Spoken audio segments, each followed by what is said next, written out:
My name is Danielle Battaglia.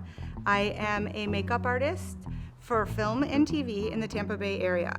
So I always loved makeup and special effects and Halloween and making costumes, but I was a mother first. That's what I wanted from my life first. And when my kids reached 18, I had to figure out what I was going to do with myself. We were actually watching a show called Face Off, and I was like, I can make money doing this? I had no idea that it was a job. I had never thought of it that way. So I went to school, and that got me started. I turn people into their favorite monsters. I make them feel the most beautiful they can. I do everything from ugly to beautiful to we don't want to know that it was makeup. And to me, that's magic. The past few years have been very busy, actually. I've worked on quite a few films, some of which have not come out yet, so I can't say too much about them. I just worked on a Lionsgate film that had Dean Cain in it. That was a lot of fun. I work for Universal Studios. I do Halloween Horror Nights, and right now we're on the Snowflake doing Who Noses. Danielle Battaglia just puts prosthetic makeup on me. And it was the first time I've ever had prosthetics on. As you can hear by my voice, it's a little bit restrained on my nose.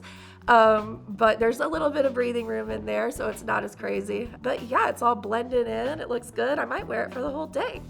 Who knows?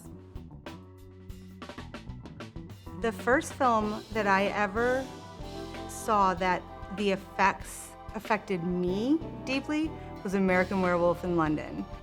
That transition scene for that werewolf was done by Rick Baker. It changed the industry, scared the heck out of me, and I will never forget it. And from that moment forward, I think that's what launched my love of scary things. So one of the other things that was really great about finding this later in life is that my husband happened to love it also.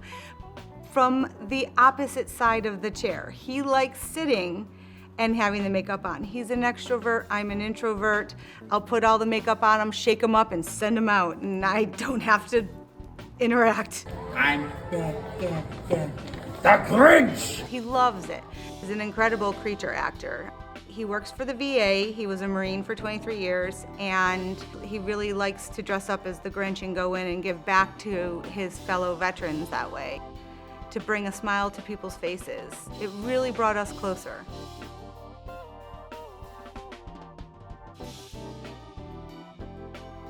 There's a lot of new things coming out in the FX world, actually. Technology is launching things forward.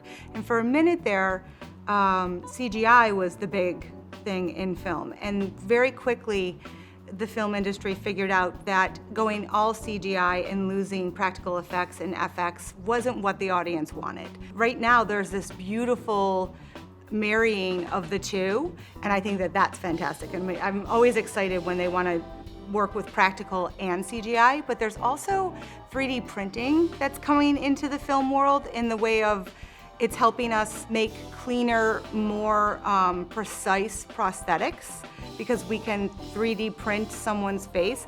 This is very new technology and it's not available everywhere, so that's why I say I'm very excited to work with it someday. It's really bringing things along time-wise, material-wise, and waste-wise. Practice a lot.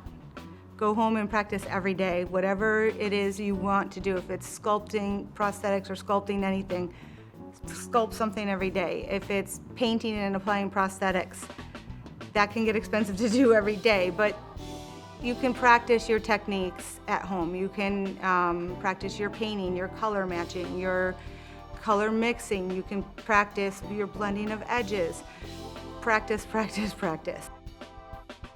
I would like to work on just some larger films in the Tampa Bay area in particular, and especially get into more FX films, which we're starting to see now more as COVID lets its grip go on people's wallets, because FX is very expensive, and so people were cutting a lot of corners for a long time. So especially in the next year, I really just want to get more involved in Tampa Bay and make some really cool movies.